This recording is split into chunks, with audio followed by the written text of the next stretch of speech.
కాకినాడ జిల్లా కోటనందూరు మండలం అల్లిపూడి గ్రామంలో రాజకీయ కక్షలతోనే ఇరు వర్గాల మధ్య దాడి జరిగినట్లు పోలీసులు తెలిపారు. ఈ ఘటనకు సంబంధించి అనుమానితులను కస్టడీలోకి తీసుకుని విచారణ చేపట్టినట్లు తుని రూరల్ సిఐజీ చెన్నకేశవరావు చెప్పారు. గ్రామంలో గతంలోనూ సంక్రాంతి సమయంలో ఇలాంటి అల్లర్లు చోటు చేసుకున్నాయని గుర్తు చేశారు. గవర్నమెంట్ హాస్పిటల్లో వైద్యం పొంది డిశ్చార్జ్ అయ్యారు.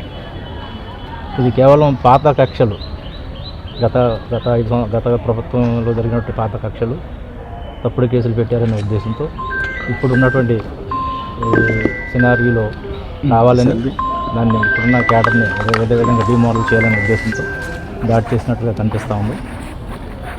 వెంటనే పోలీసులు స్పందించి అక్కడ రాత్రి మా యొక్క ఎస్పీ గారి ఆదేశాల మేరకు గ్రామంలో పోలీస్ పికెట్ 25 మందితో పోలీస్ పికెట్ ఏర్పాటు చేసి తదుపరి ఇటువంటి అవాంఛనీయ సంఘటనలు జరగకుండా చర్యలు తీసుకోవడం జరిగింది.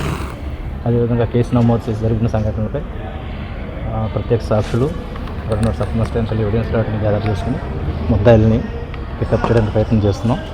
కొంతమంది అనుమానితులను ఇప్పటికే మేము అదుపులోకి తీసుకుని విచారిస్తున్నాం.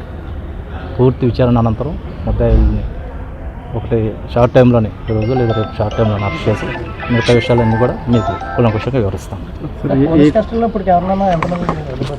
ఓన్లీ అనుమానితులు ఉన్నారు, సమ్ పీపుల్. ఏ కొత్తపల్లిలో నిన్న ఈ కనుమ దృష్టిలో పెట్టుకొని ఈ ఆటలాడుకునే దగ్గర గొడవ జరిగింది. వెంటనే మన పోలీసులు స్పందించి వాళ్ళని చెదరగొట్టారు. దానిపై కూడా కేసు నమోదు చేసి 6 మీద వాళ్ళని ఇప్పుడు అదుపులోకి తీసుకోవడం జరిగింది. కఠినమైన చర్యలు తీసుకుంటాం. అది కూడా రాజకీయ అంటే అక్కడ జరిగినటువంటి ఆ గేమ్స్లో జరిగినటువంటి విషయాలు. కాకపోతే ఇద్దరు చెరొక పార్టీకి చెందిన వ్యక్తులు.